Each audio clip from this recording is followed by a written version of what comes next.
મહુવાના બોરડી ગામે સિંહણનું વીજ કરંટ લાગવાથી મોત નીપજ્યું.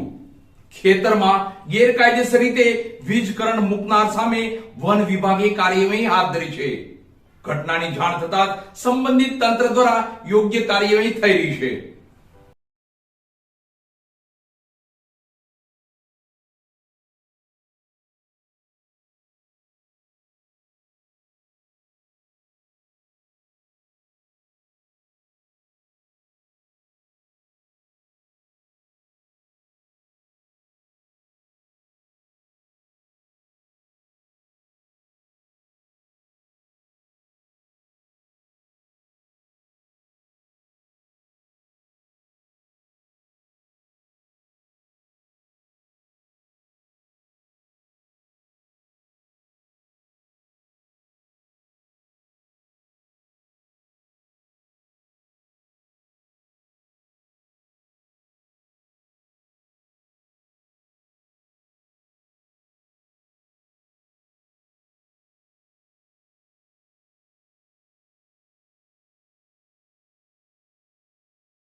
ભાવનગર જિલ્લાના મહુવા વન્યજીવ રેન્જ હેઠળના બોરડી ગામે એક સિંહણનું વીજ કરંટ લાગવાથી કરુણ મોત થયું છે. આ ઘટના 27 ઓગસ્ટ 2026ના રોજ સવારના સમયે બની હતી. વન વિભાગ પાસેથી મળેલી સત્તાવાર માહિતી અનુસાર મહુવા રેન્જના નાના ખુટોડા 1 રાઉન્ડની છાપરી બીટમાં આવેલા બોરડી ગામના નવનાળા વાડી વિસ્તારમાં આ બનાવ બન્યો હતો.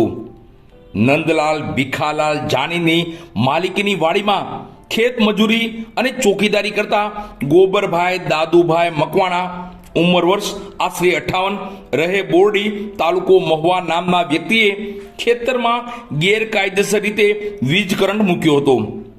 આશરે 5 થી 9 વર્ષની વય ધરાવતી સિંહણનું સવારના 6:36 વાગ્યા પહેલા કોઈ પણ સમયે આ ખુલ્લા વીજ પ્રવાહની ઝપટે આવી ગઈ હતી, જેના કારણે તેનું ઘટના સ્થળે જ મોત નીપજ્યું હતું.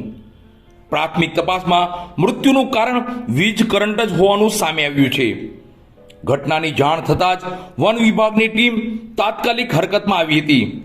ઘટના સ્થળે પાલિતાણાના એસીએફ ડોક્ટર જેપી દેસાઈ, મહુવાના આરએફઓ ડીજી ગઢવી, નાના ખુટોડા 1ના round forester SN Vasava, rapid action વનપાલ KU ખાંભલા તથા સ્થાનિક બીટ ગાર્ડ અને સ્ટાફનો કાફલો પહોંચી ગયો હતો.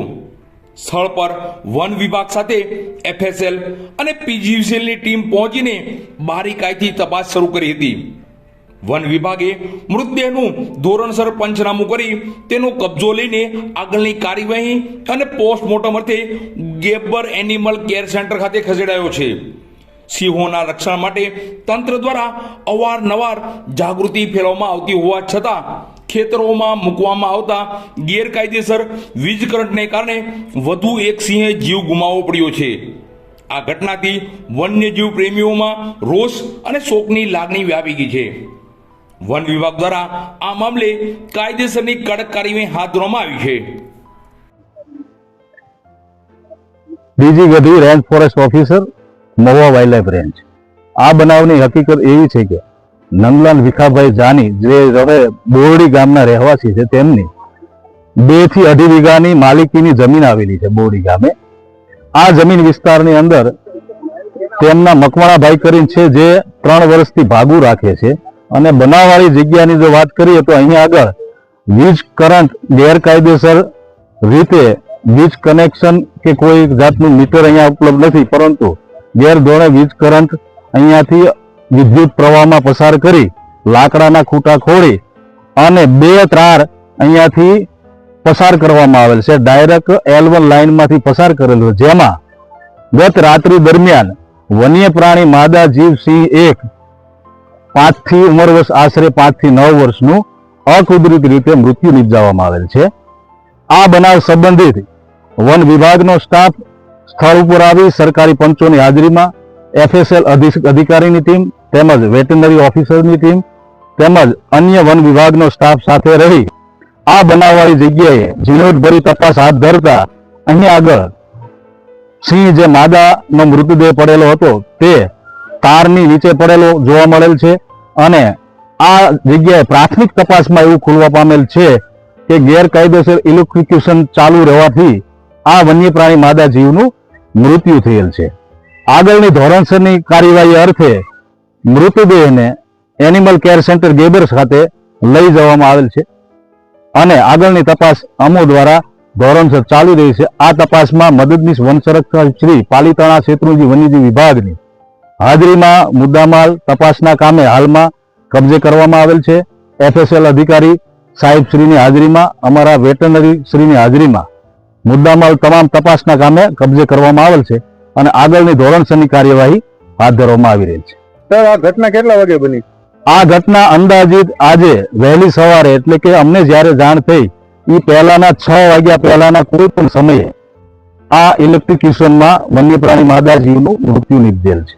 સર, આ વન્ય પ્રાણીઓ જે અહીંયા ઘૂસી જાય છે ટ્રેકરો શું કરતા હતા? વન્ય પ્રાણી કુદરતી રીતે પોતાની રીતે અવર જવર કરતા હોય છે.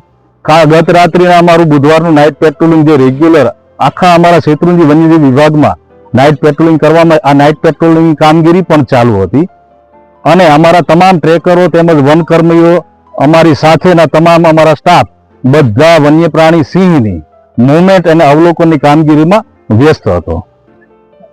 તો ક્યાંક ને ક્યાંક આમાં કોઈ બેદરકારી દેખાય છે સર તમને? ના, રેગ્યુલર રેવન્યુ વિસ્તાર છે મહુવા તાલુકાનો, 117 ગામ છે. સિંહની મુવમેન્ટ અવર જવર એની ચાલુ હોય તો દરેક સિંહ કઈ જગ્યાએ છે એ ક્યાંથી ક્યારે કઈ જગ્યાએ જશે એનો ખ્યાલ ન આવે, પરંતુ વન વિભાગનો સ્ટાફ રાત દિવસ રોજે રોજના દરેક વન્ય પ્રાણીના અવલોકન ડેઇલી રિપોર્ટ અમારે કરવામાં આવે છે અને તે અંગેની તમામ GPS સાથેની અવલોકનની ડેટા શીટ પર